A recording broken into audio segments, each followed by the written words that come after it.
Susan Sullivan, who is a professor of law and politics at Temple University. She joins us live from Philadelphia. And Susan, as we stay with these live pictures from Capitol Hill, what do you make of them? What do you make of what's happening there today? Oh, well, it's almost impossible to fathom. This is unprecedented. I mean, we've never seen anything like this before. These protesters stormed the perimeter. They are those steps are not even open to the public on a regular basis, on a regular day. And they have stormed the inner chamber of the Capitol.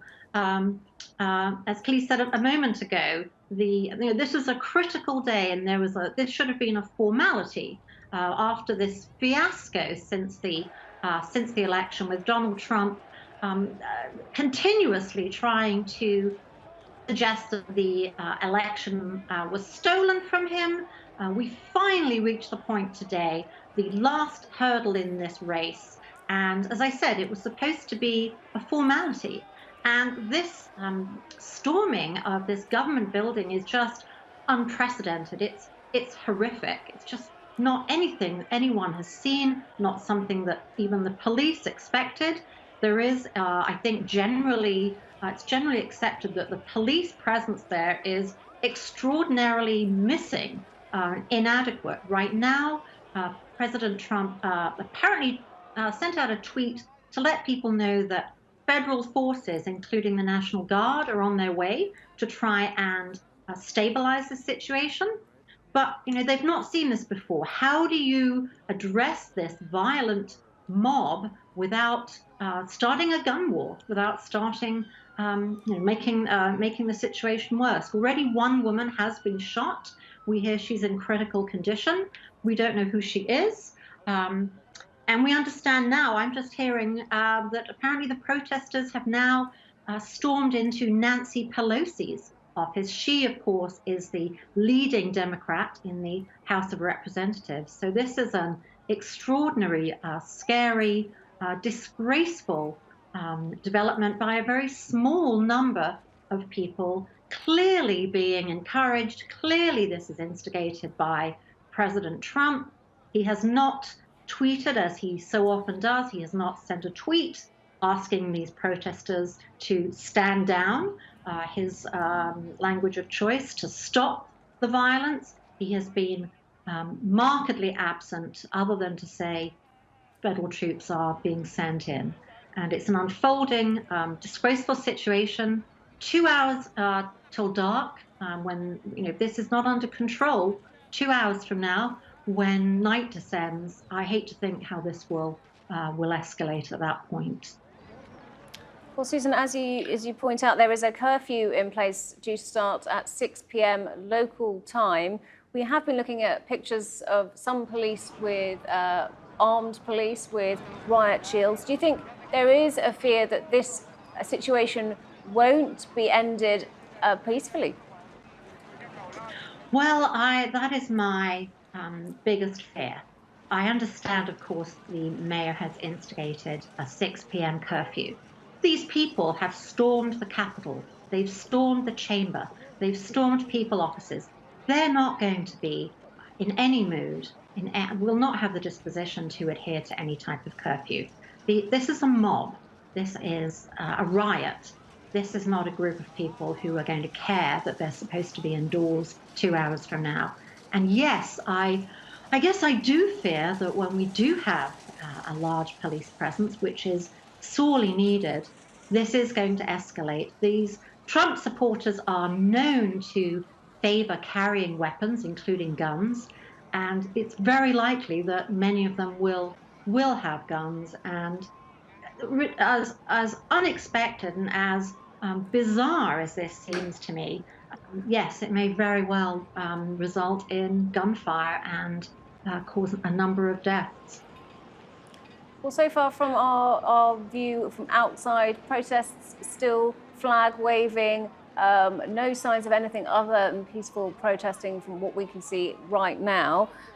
President Trump, though, just a few hours ago said that he wouldn't concede this election. Would you like to see him making some kind of statement towards that effect now in order to potentially diffuse what we're seeing here?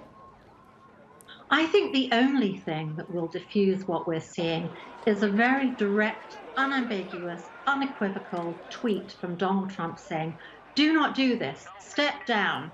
This is un-American.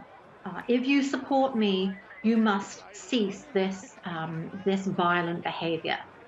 If we don't get something like that, I think there will be violence. I think the police will be resisted. I think this is an angry mob, clearly with no respect for law and order, despite President Trump always describing himself as a law and order president. So that's what we need to see from the president. And unfortunately, he has, I believe, only tweeted twice today. The first tweet encouraged his supporters to go out to the Capitol building and protest. So the general consensus is that this mob action has been encouraged and is now, by virtue of Trump's inaction, is actually being encouraged. And this is just lighting fuel to the flame, of course. Very desperate, very dangerous, unprecedented situation. And as I said, 2 hours till darkness. Nobody knows how this will turn out, but it doesn't look good.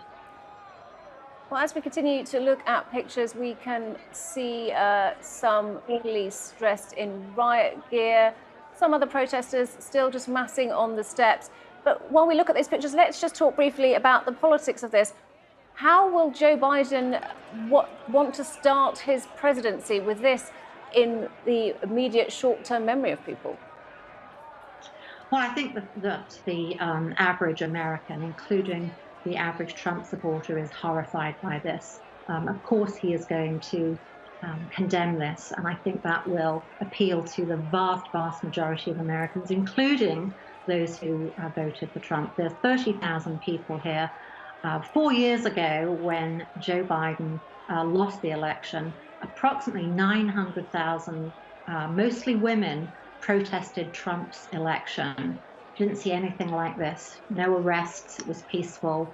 So I think Joe Biden is going to condemn this, and he will be good at bringing the nation together.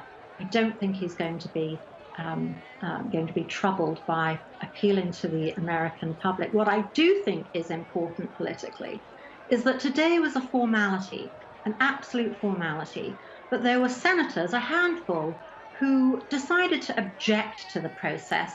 And so the members of the House and the senators, the entire American government, had to go through this process to allow them to make these perfunctory objections. And this would not have developed had this not happened. And we hope that those who did raise these perfunctory, frivolous objections will now stand down and realize that when everybody is going to do the right thing anyway, when members of the government, including Mitch McConnell, who is the highest ranking Republican, when they have said, this is it, let's go ahead, engage in this formality and accept Biden as president, hopefully this handful of senators and members of the House will now have the decency to stand down and realize that that is the right thing to do, and in fact the only thing to do at this point. Okay, Susan Sullivan from Temple University, thanks very much indeed for talking to us today.